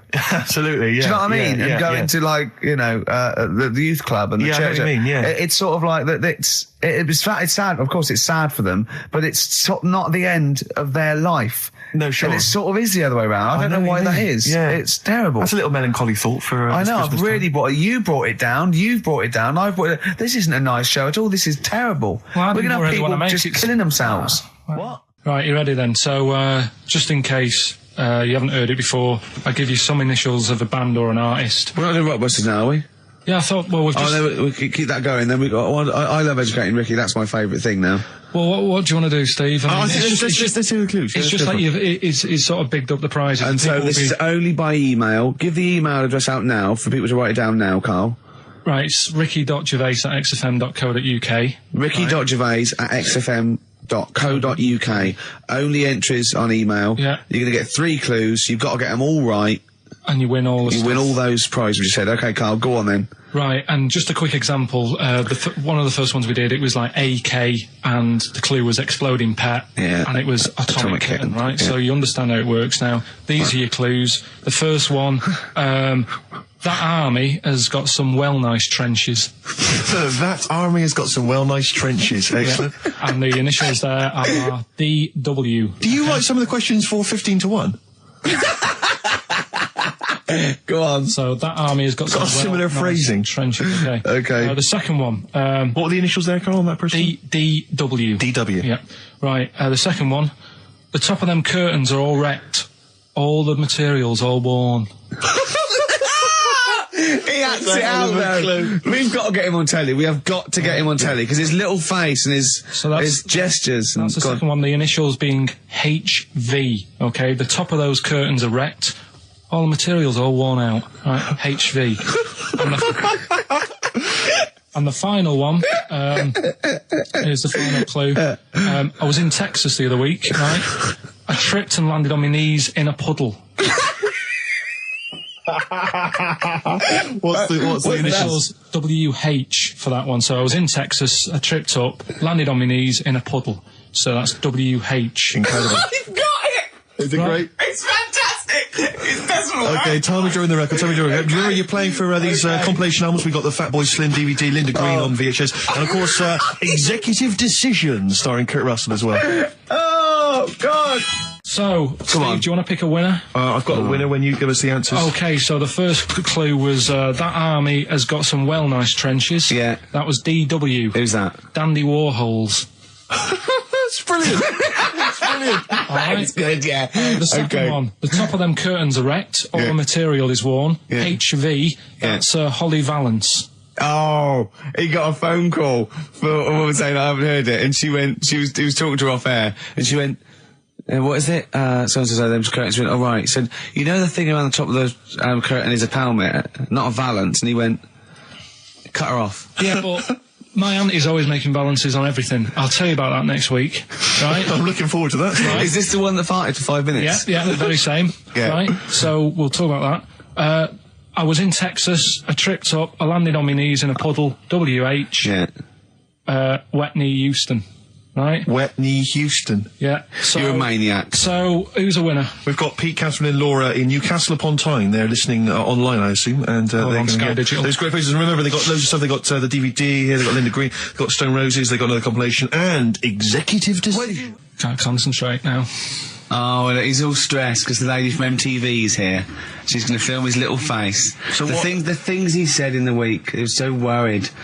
He's got worried about the spot on his head. That won't come out. Just that, so you got your best side. It's on that side, that's alright. Oh, yeah, the camera's out. Look, he's getting nervous now. Okay, Karl, ignore the camera. Okay, just ignore the camera. Okay. Now, me and Steve have done our research for you, and we've got 2 amazing things to tell you. What should I tell him first? About the baby or the... Well, they're crab? both equally fascinating, so you choose. I'll tell you the crab thing first, right? Steve actually saw this thing in The Guardian the week about our research thing, and then we looked it up, we looked into it on Friday, and it is incredible. Right, listen to this. There's a thing in a bay in New England, right, where it's like the biggest, they make silicon chips and stuff for computers, right? And because of the data protection thing, after they've done them, because they have to destroy the plates, right, well, the information's sort of put onto them, but there's still flakes of silicon. They sort of grind it down straight away, and some of the flakes got into the bay, okay, but some of the information is still on even the slight granules of silicon. Anyway, gets in the water, and silicon is rather like a carbon derivative. They reckon if there had been life on another planet and it wasn't carbon-based, it'd be silicon-based, because that simple sugars and proteins, it's just COH and that, and it can work with silicon, right? Anyway, the crabs have been taken up, it's still in the water, and they looked out on the beach, and over years the crabs have started sort of putting themselves in formations, like geometric format, and they couldn't work out why they were doing this. And when they put them in the experiment, they sort of like chopped them up, and they found they'd taken on silicon, and it had sort of got into their brain, and they were downloading information.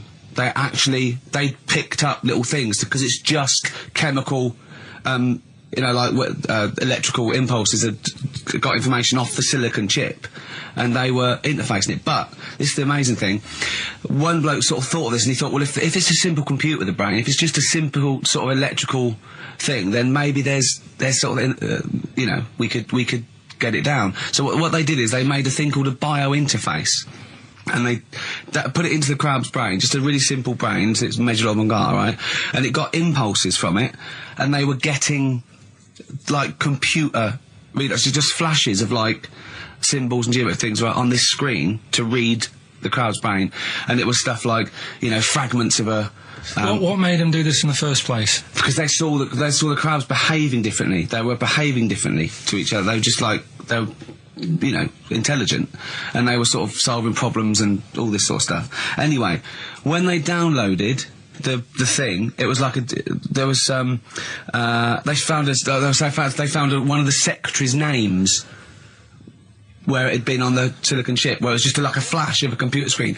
But the most amazing thing is, they downloaded a memory, right? It was like a snapshot where it had been burnt onto the retina of the crab, just a snapshot of something, and it was like a picture of the beach, like a couple of years ago, right?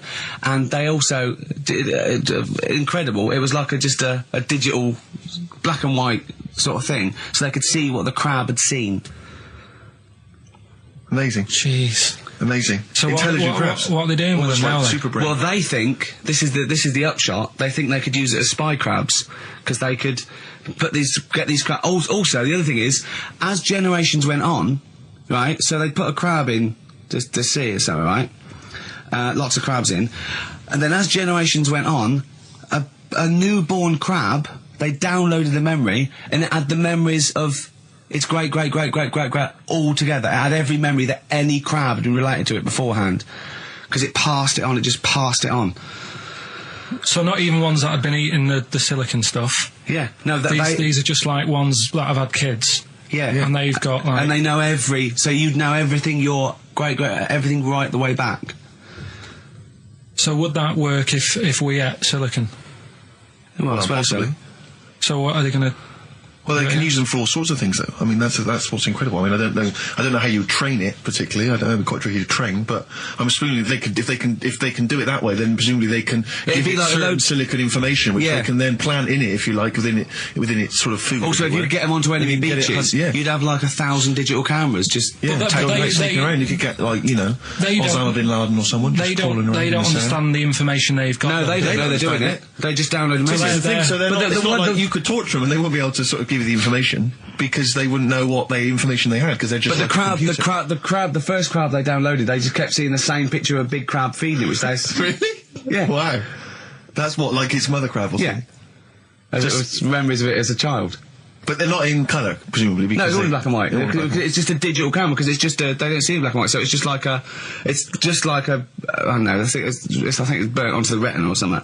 And the only one that they kept were the ones they saw a lot of the time. Well, I mean, in a way, some of the educating Ricky I've got for you today is on the similar lines. Right. Oh, you've got to be impressed by that. You've got to be impressed by that. That's pretty good. I mean, I'm interested to see, what they do. What they do with what the crab developments are. But yeah, no, that's pretty good. Yeah. But I mean, amazing. Yeah. Amazing. Well, just digest that information, because that's not even the most impressive one we found. I think it is. I suppose it's pretty impressive, but the next one's maybe more shocking. Okay, right. But let's play a tune, and Ricky's got another extraordinary fact. 4.9, I'm Ricky Gervais, with me Stephen Merchant. It's the best of. You've been voting in all week, sending your emails, so here's the clips that you wanted. Wu-Tang Clan and Gravel Pit, we love that, don't we? I love it, yeah. Yeah, brilliant. Classic track. We're talking about embarrassing stories and stuff, and I don't know if I've told this on the radio before. Have I told you, Karl? I'm not sure. But this was when I was working at the BBC. This is not even long ago, and I'd moved to London, and I was fairly new in London. And I was working at the BBC, and I had this BBC hire car, and I've never told it. If there's anyone listening who works for the BBC, I don't know if I can still get in trouble for it.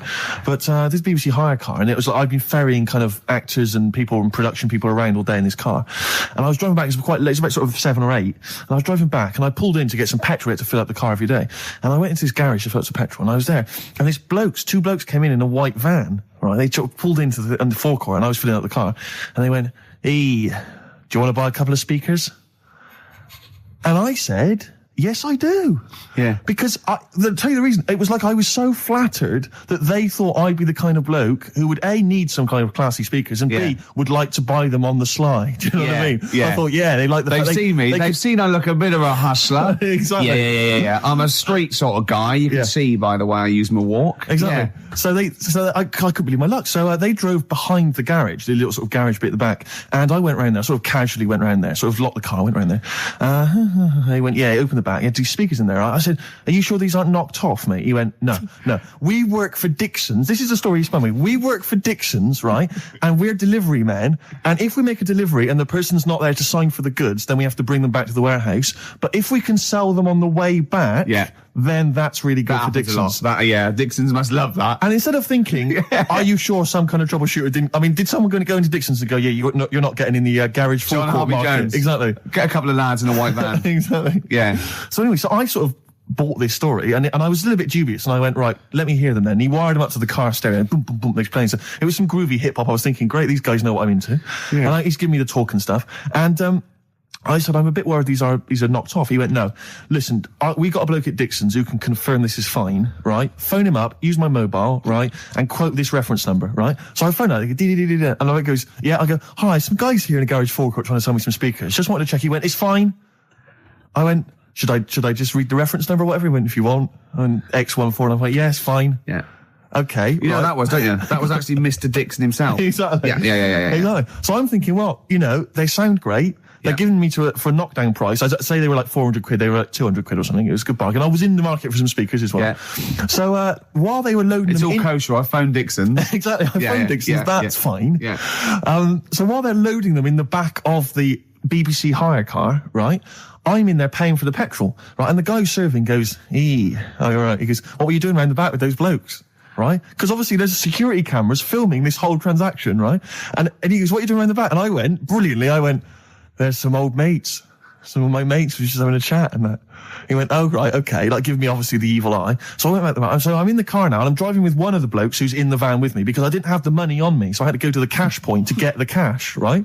So I'm driving with him and the other guy's following me in the van and he was like a northerner like you and he was giving it all the, all right, I'd say my girlfriend's a DJ, she's got some of these speakers, they're fantastic, and he's giving me this. And then my mind starts working. Now that I've got a bit of time to think, I'm thinking, wait a minute, this all sounds a bit dodgy. Yeah. It dawned on me, Rick. You're fool, are you? You're streetwise. Exactly. You're streetwise, Steve. Not only that, I was thinking, how am I going to get them home? I've got to drop the car off at the BBC. How am I going to get these huge speakers back to where I live? And how can I pay for them? Because I've just spent £100 on Find the Lady with a couple of blokes in the square. It seemed like a fair game. Some of his friends were winning. But so I explained to him, I said, how I can't get them back to like Brixton where I was living at the time. He went, don't worry, give us an extra 20 quid, we'll take them home for you. Oh, that's good. Delivery. They do a whole service, you see. And there's also a backup guarantee. Did they have the guarantee, the 3-month guarantee? They didn't. No. But so I said, I'm not sure about that. He went, well, why don't you put them in a cab, send them back, and your housemates can collect it? I was like, oh, no, there'd be no one in. And I was beginning to sort of get a bit conscious of like, maybe this was a bit of a scam after all. So I pulled into like a little side road. I said, I'm not sure I'm into this now, actually. He went, what are you talking about? It's 200 quid for a pair of speakers. It's a bargain. You never get a bargain like this, mate. I'm going, not too sure, actually. I don't think I want them. He went, 150 quid, mate. 150 quid. I went, no, he's 100 quid now to you. And I'm thinking, wait a minute, this doesn't sound like the kind of work that Dixon's would be doing. Dixon's don't do that when I go in. This is it.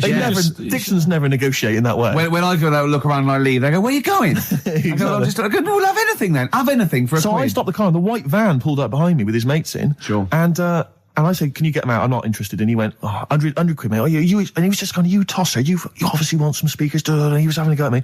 So I was carrying the speakers out and putting them back in the white van. And he was just shouting at me. He was going, 70 quid. I was like, 70 quid from 200? This is ludicrous. You realise that wasn't Dixon's policy then. Exactly. They don't usually shout you tosser as you leave the shop and walk down Camden High Street. They're not usually shouting you tosser. You should have took the offer of like the monthly payments they've got on at the moment.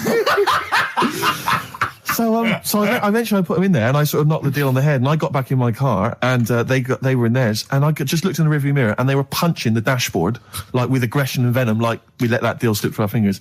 And I've never been so terrified in my life. I just sat there, and I was just thinking, oh my God, all I was thinking now is, what if I go back to the BBC, and they go, we've had a call from the police, the man at the garage, he saw you doing a dodgy deal. I love it. Yeah. Well, what you do is you put the hire car in a drain in your front garden, and then go in and out of the toilet, just pouring bleach down, or Ajax, and then never know. Right then, which leads us nicely into Knob News. Oh, it's the welcome return of Knob News. Right, okay, it's very much like the news at 10, this, isn't it? I do a bong, or in this case a schlong, and he gives me the headlines, the knob news of the day. Where have you collected all this knob news? Was there a lot of knob news this week? it was mental this week. The amount of stuff. The way it works, you give us the bong, Yeah. I'll give you the headline. Okay. Steve decides which stories we're going to talk about. And now on XFM, knob news. Schlong. Man grows knob on his arm. Schlong. Man gets doctors to make him a second knob. Schlong. Turkish prisoners made hole in cell wall to produce third inmate. Schlong. Doctors accidentally remove man's testicles. So, well, can I straight away go for the accidental removal of the testicles? Well, it's happened before, hasn't it? We've talked about that before.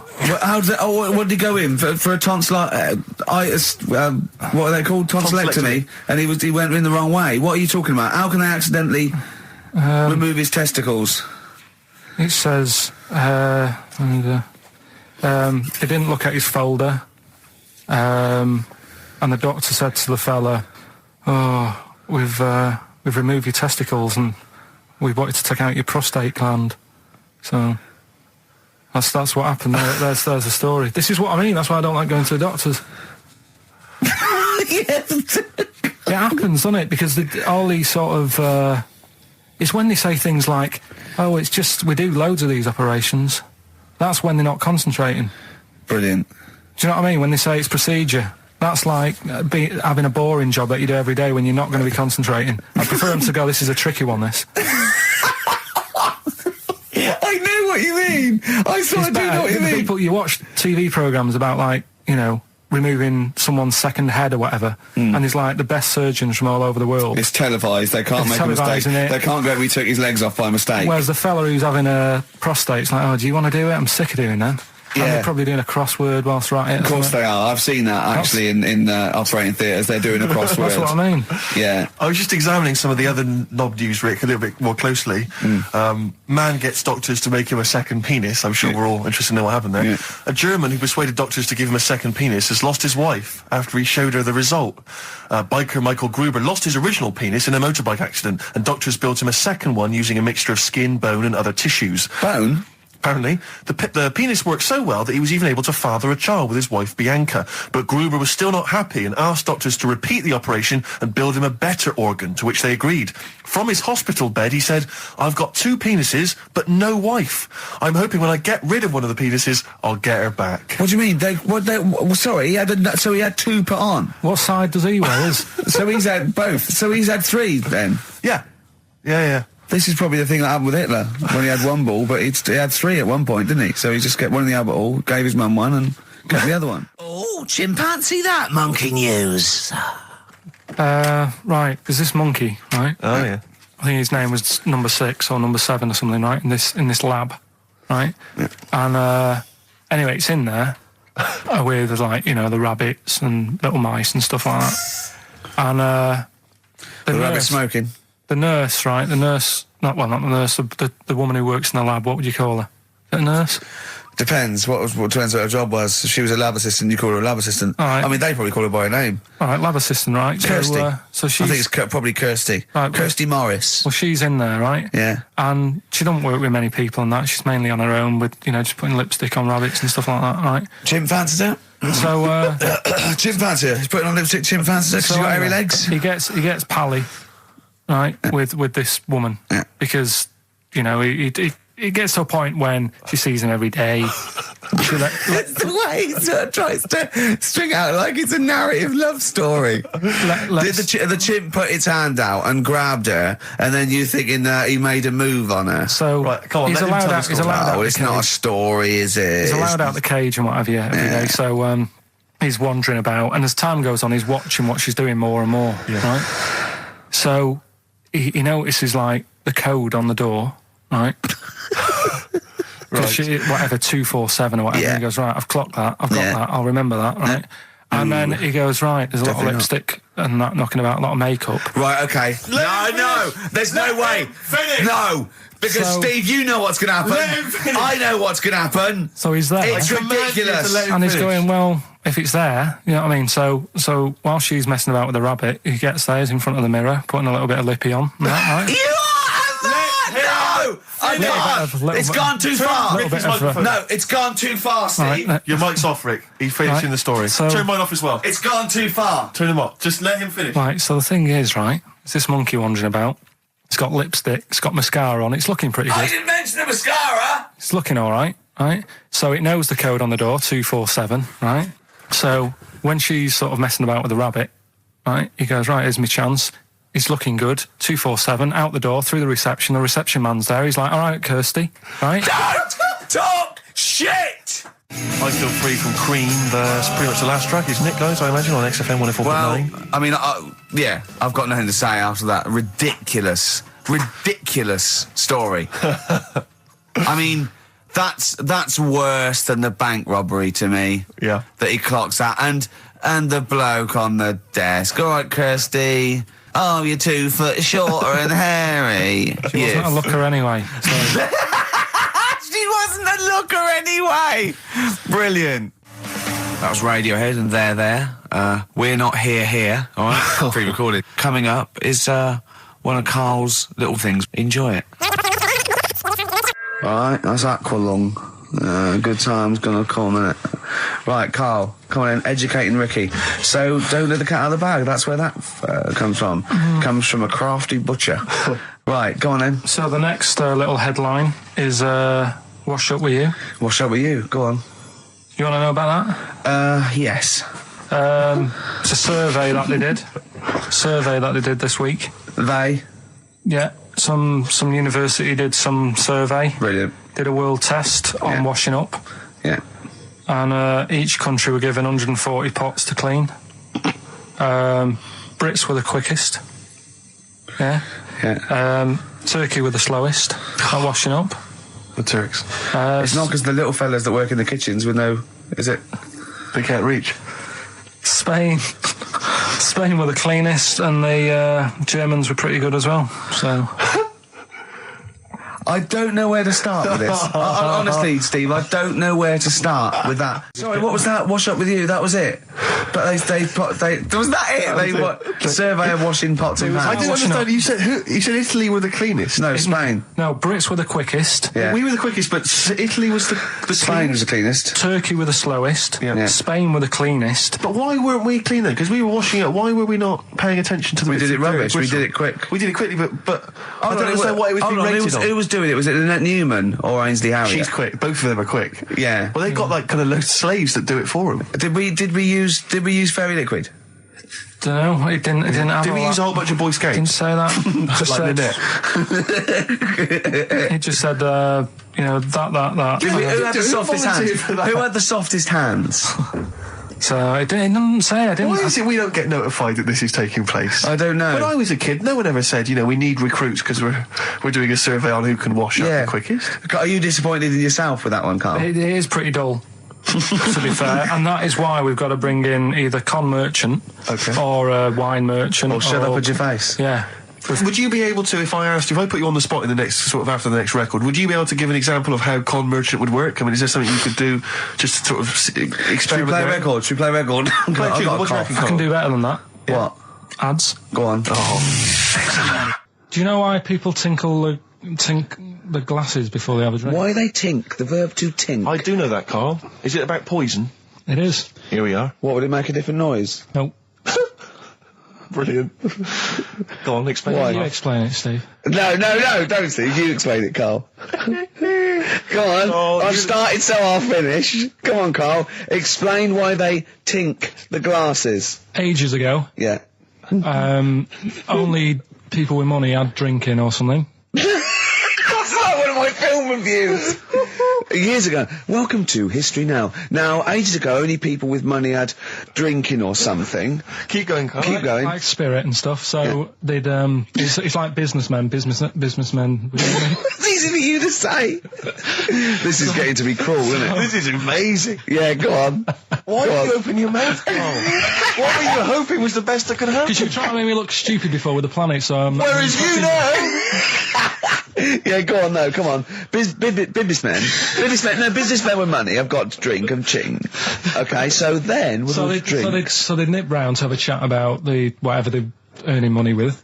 And they'd say, right, do you want a drink then? And they'd go, oh yeah, that'd be alright.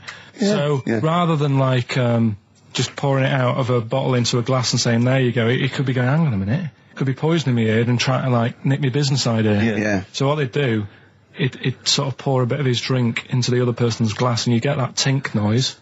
And that's like cheers, you know. No, Carl, I just have a slight amendment there. I think what it was you're absolutely right that they would then test each other's drinks to show that it wasn't poison. But over the years, that was reduced to just chinking the glasses by way of saying, let's not actually bother going through the whole rigmarole. They just did the chinking of the glasses. Yeah, as a symbolic way of saying it. Yeah, that's good. It was exhausting though, wasn't it? I know. Was it worth it, do you think? Well, I like that, because people carry that with them now. When they do that, they think, oh, that bloke's definitely not trying to poison me. Yeah.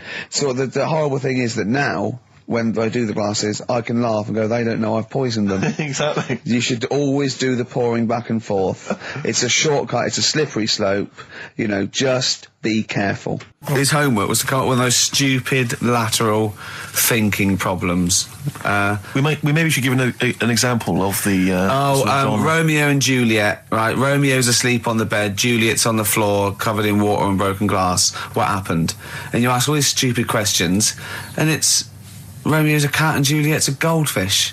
Again, Awful. What am I thinking? Yeah. Yeah, come on then, Karl. Right, Yeah. there's a bloke lying on the floor, right? He's cut his head, blood's coming out of his head, and all his mates come running up, and they're all stood round him. Yeah. And they don't take their hats off as a mark of respect. That is outrageous. Why didn't they take their hats off? I'm laughing, but it's probably as good as the real absolutely. ones. A bloke's fallen with his... Yeah. He's lying on the floor. Yeah. He's dead. Yeah. His mates come running up. Was it important that his head was cut? I don't know. I mean, Would it have been okay if he'd have been wearing a hat? He wouldn't have been dead if he was wearing a hat. What's your answer? No, you're meant to answer questions. You don't just go, what's your answer? You say, where's the turn? You go, no, and I have to guess. It's obviously like sort of motorcycle stunt team or a parachute. Why didn't they take their hats off? Because they're probably still on the motorbikes or something, or... Well, yeah, but if you mark a respect to someone, you could take your helmet off. I'm getting angry. What? They're parachutists. Why can't they take their helmets off? Because they're coming down from the sky. But he's on the floor dead. Well, they can look down and see him on the floor. Are they on the floor, Karl? They're on the floor as well. They're walking, are they? Yeah, well, they sort of stood there looking at him. They're stood there. Yeah. They're stood on the floor looking They're at him. soldiers. Why? But why? If Because it might be in a battle zone. They might have their helmets on, and he's been shot in the head. No. Well, that does work. You see, this is my point. That one works. That one works. Unless you've given us a piece of information where that doesn't work. What's the difference? Why is yours different to he's been shot in the head in the trenches and they're looking at him and they keep their helmets on? I just don't think it matters as much. If they're in the trench, they're already guarded a little bit. So they could take their hats off. It's the best mate, for God's sake. Okay, he's dwelling on this. Are they normal hats? What kind of hats are Give you the they? answer. No! Don't get ratty. What kind of hats are they? Baseball hats? If I told you what sort of hats they are, you'd have the answer. Oh! Okay, I've got to guess what sort of a hat it is then, have I? Right. Is it a trilby? No. Is it a bowler? I know what it is. What? They're spacemen. No. Oh, that's a good That one. one works as well. This is my point. I like that one a lot. It works. He's fallen on the moon, and not that the moon happened. It was set up, wasn't it, in the studio? We know that. Yeah. Okay, Karl. What's your answer? Builders on a building site. Why is that different to soldiers? Because bricks don't fall in wars. But bullets fly.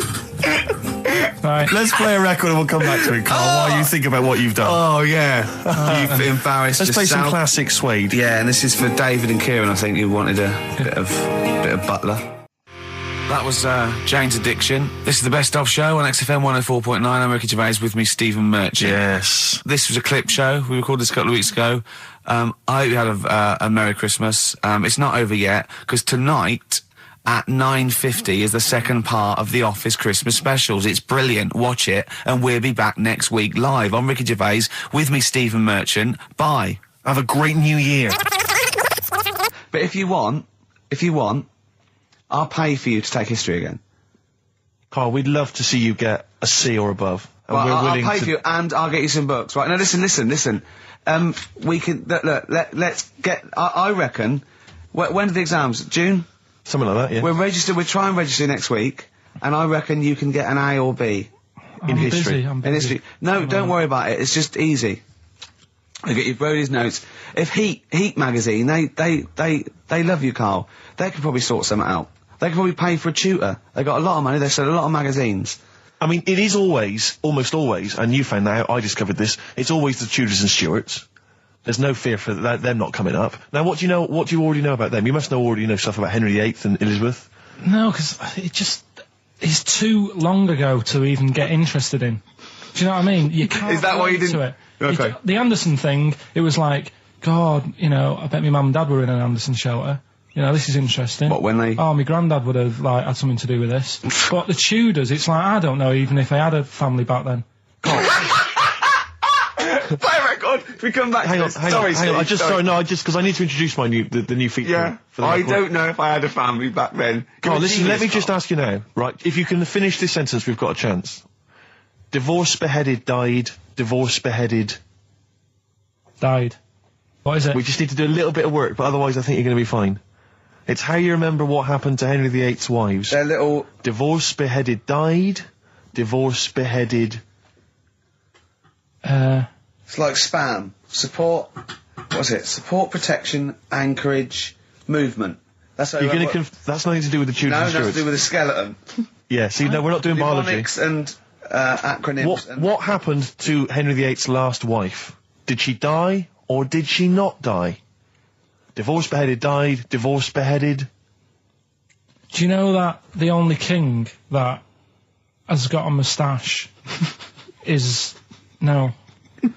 The only king that hasn't got a moustache is the King of Hearts on the playing cards. Karl is genuinely... I don't know if he's actually upset or embarrassed, but it doesn't matter.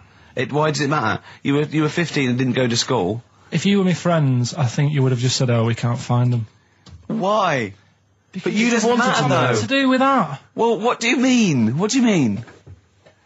It's ridiculous. Do it again because you want to learn, because there's great things in the world to learn about. Don't worry. Look, GCSE is vocational. Is vocationally for a 15, 16-year-old to go on to do A-levels or whatever, or to get results. But you don't need that because you've done very well. You don't care about the Tudors and the Stuarts.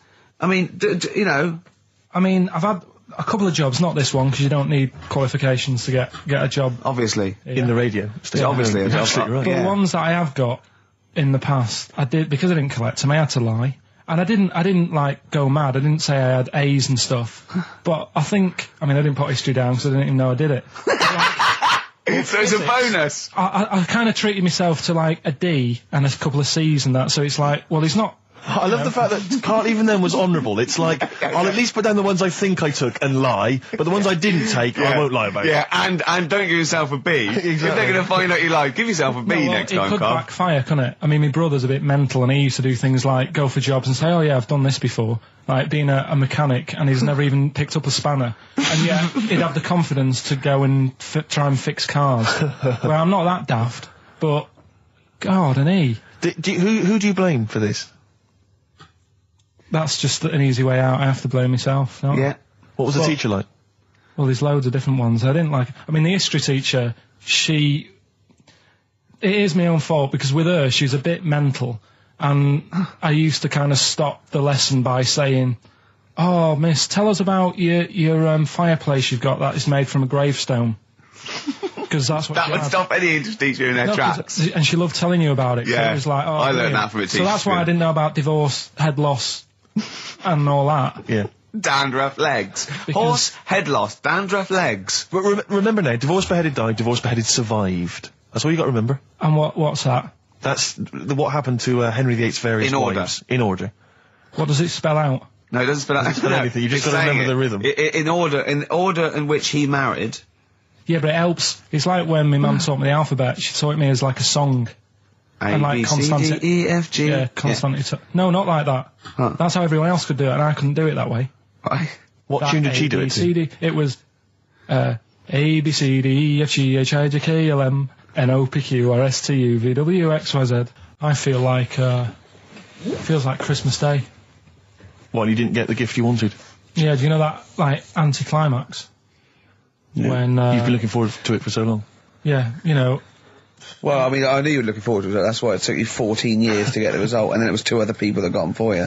Do you wish that we hadn't done it? no.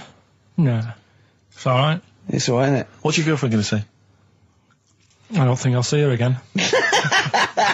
She likes a man who knows about the Tudors and Stuarts, does she? Yeah, first Gladiator, then the... Yeah, you've been bluffing. Whenever she said, "Where did you go to Studios?" You go, "Good."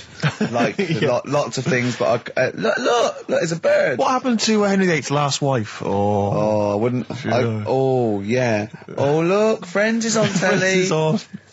No, I just changed the subject by saying things like, you know, about the only king in a pack of cards. That threw off the scent. That threw us off the scent. That wouldn't fool an invigilator, would it? That's the thing. You can't use that one with an exam board. I'm always looking at stuff. I was looking at stuff this morning because of Yoragella last night. eating all that funny food and that, and also they all got a bit scared last night, didn't they, with a snake? I didn't see that. So is this I'm a Celebrity, Get Me Out of Here? Yeah, they got all worried about a snake getting on the sort of wandering about in between the sleeping bags and stuff. Yeah. And they were all scared, and it's so easy. Leave it with me. Sorry, the doctor says, leave it with me. Leave it with me. Well, they were all scared because there's a snake, and it's so easy to find stuff out before they. Where are they? Where is this jungle? Australia, I Right. think. Before they went, give it half an hour on the internet. I found out with snakes, you don't need to worry, right? They're deaf. They haven't got any ears. Right. So as long as you're really quiet, Creep it'll, around, it'll yeah. probably leave you alone. Yep. And also, they don't have eyelids. So they were suggesting if one's coming towards you, just like kick sand in its eyes, because it can't blink and it leaves it a bit like annoyed, and it wanders off. But they didn't do any research before they went. Yeah. And that's I think your knowledge would hold you in good stead. I don't think you need to know any more than you know. You know, you've done maths, you think? Yeah. Did no revision for that? No. Okay. English, do you remember what it was? Did they ask you about Shakespeare? Did they ask you I about can't books? remember, but I must have done it because I thought that was... It was English language, not English literature, wasn't it? So it was Was it like spelling and all that So sort was of it? No, was it like a comprehension? You read a passage and had to ask questions on it. Was it? Did you have to I might write a not have short done essay? I don't know. I can't remember any of that. Okay. I did a science, Okay, physics or chemistry? physics. All right, well done. And this is all you think? You actually took that. You actually took physics GCSE. You think? You're obliged to do a language, I think. Did you do French? I did French for a bit. I don't think you are. I don't think you have to do a I language. think you have a GCSE, I think you've got to. Well, English quite good.